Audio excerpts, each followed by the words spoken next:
Okay, hello everybody, welcome to try school Telugu.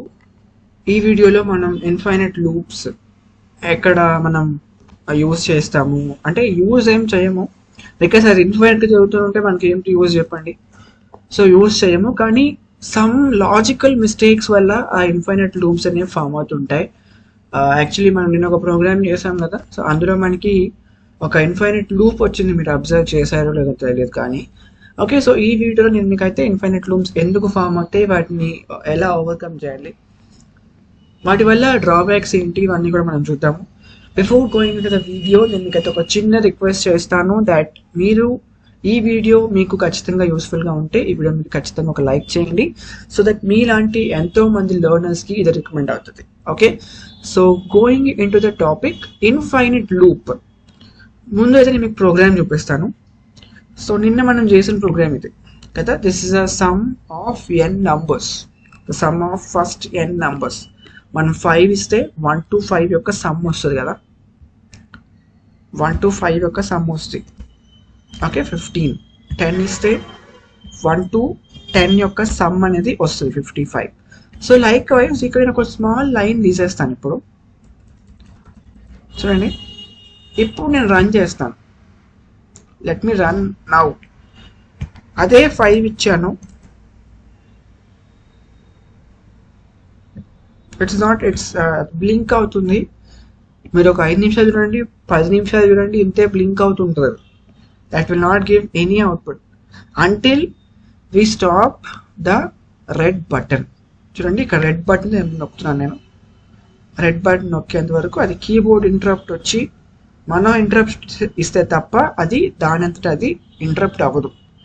ఎందుకు అట్లా జరుగుతూనే ఉంది. ఇందాడ ప్రోగ్రామ్కి దీనికి తేడా ఏంటంటే, ఇక్కడ మనం చూడండి, ఇక్కడ మనం తీసుకుంటున్నప్పుడు మీరు ఇంకో విషయం అబ్జర్వ్ చేశారో లేదో, మనం ఏ లూప్ తీసుకున్నా ఆ లూప్కి ఒక వేరియబుల్ తీసుకుంటాం.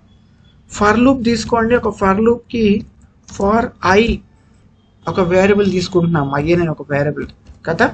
సో అంటే మనం ఇక్కడే కాదు, ఏ లాంగ్వేజ్లో అయినా సరే ఒక లూప్ తీసుకున్నామంటే దానికి ఖచ్చితంగా ఒక వేరియబుల్ అయితే లూపింగ్ వేరియబుల్ కింద వాడతాం. ఓకే, దాని మీద సింపుల్గా ఐ అంటాం. I stands for iterations or etcetera. Okay, ఇక్కడ మనం తీసుకున్న లూపింగ్ వేరియబుల్ ఏంటంటే ఐ కదా. ఫస్ట్ మనం ఐ ఈక్వల్ టు 1 అన్నాము. ఐ అనేది ఐతో కంపేర్ చేస్తూ వచ్చాము మనం. I not equal to n+1 or not equal to కాదు, గ్రేటర్ దెన్ పెట్టుకోవచ్చు, సో ఇట్లా అంటే ఐని బేస్ చేసుకుంటా మనం ఒక లూప్ని రాసాం, అంతే కదా. So sum equal to sum plus I అన్నాం. కానీ ఇక్కడ చూడండి, ఐ వాల్యూ 1 ఉంది కదా. ఫస్ట్ ఇటరేషన్లో ఐ వాల్యూ 1 ఉంది. మరి సెకండ్ ఇటరేషన్లో ఐ వాల్యూ ఏమవుతుంది?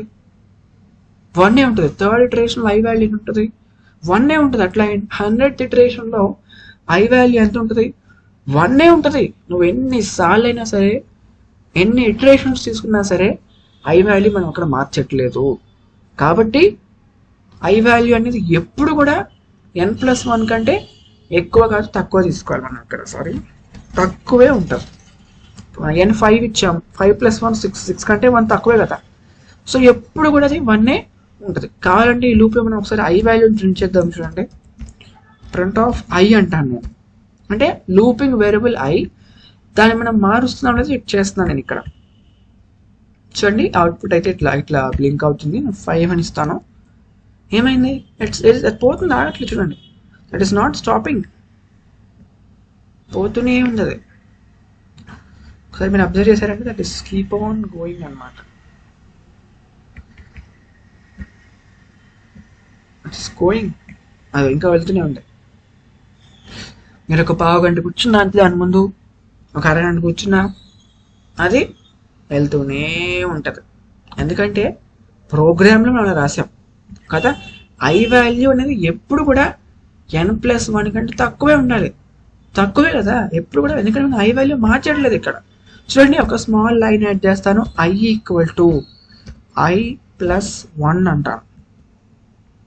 ఇప్పుడు కూడా నేను రన్ చేస్తాను మళ్ళీ దీన్ని ఇప్పుడు నేను స్టాప్ చేస్తాను. రెడ్ బటన్ నొక్కి స్టాప్ బటన్ నొక్కి చేస్తాను. ఎర్రర్ వచ్చి ఆగిపోద్ది.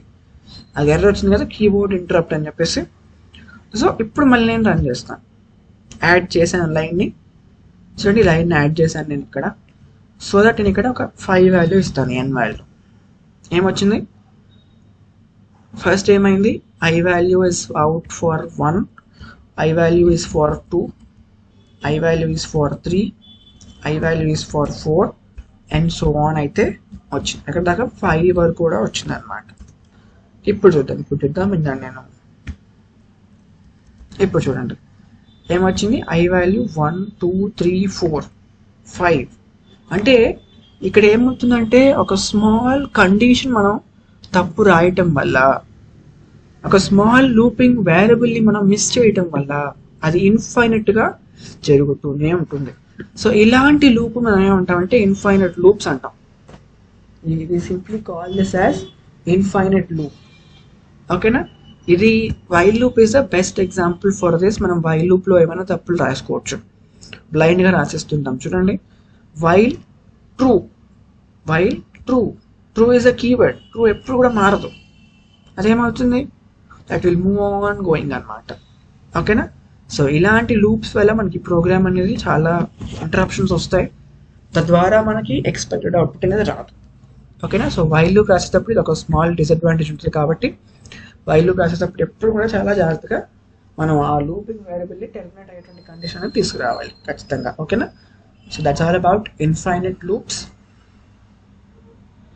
ఒక స్మాల్ ప్రోగ్రామ్ కూడా చూపించాను నేను మీకు. ఏమైనా డౌట్స్ ఉంటే కామెంట్ చేయండి. See you all in the next video. Until then, keep trying. Don't forget, this is Try School.